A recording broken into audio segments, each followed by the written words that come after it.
শেষ। হ্যাঁ ধরেন আইনকান তো তার মই তো আমি খাওয়ানো নাই আর। হ্যাঁ হ্যাঁ। আজকে ধরেন সোহাইল মধ্যে বাড়িতে কাম করতেছি,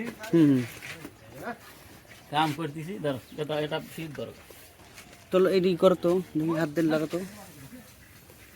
কিনছিলাম বাচ্চা 30,000 টাকা এই দুই দিয়ে। ওই দুইটা? হ্যাঁ এই দুইটাই কিনছিলাম। হ্যাঁ বাচ্চা 30,000 টাকা দিয়ে। 30,000 টাকা এখন ধরেন দুধ ছালি কিনতে হবে। দুধ ছাল? হ্যাঁ আমি ধরেন 4 বেশি 3,08,10,000 টাকা।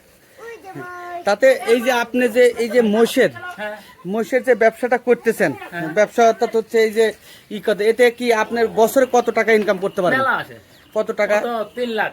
3 লাখ বছরে 3 লাখ টাকা সবকিছু বাচ্চা দিয়ে আসে 2 লাখ 3 লাখ এর আসে। আচ্ছা আচ্ছা।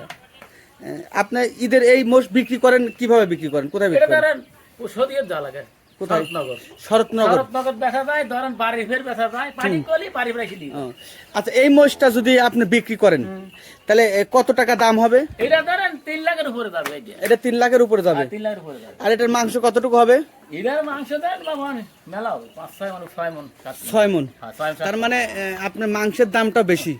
দাম বেশি গরুর মাংসের চাইতে। গরুর মাংসের চাইতে মোষের দামও বেশি, সব দিকে বেশি।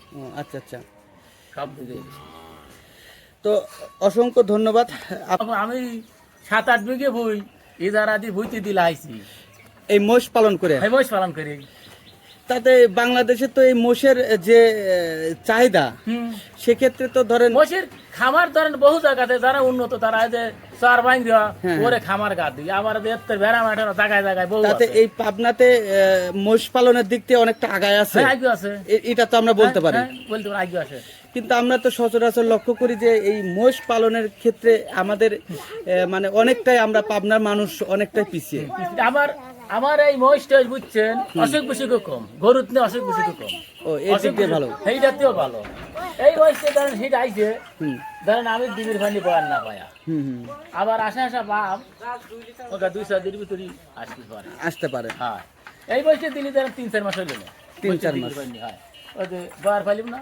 আবার ধরেন প্রথম দিয়ে বীজও দিল না, বীজ বাড়াইছে ওই মহিষটি বীজ দিছি। আর এটা ধরেন আরিয়ে দিছি, এটাও দিছি ওটাও দিছি আরিয়ে, তাহলে ওই মহিষটি বীজ দিছি। এই মহিষটি ধরেন দুধ আল্লাহ এই দুধ সবসময় বেশি হয় না?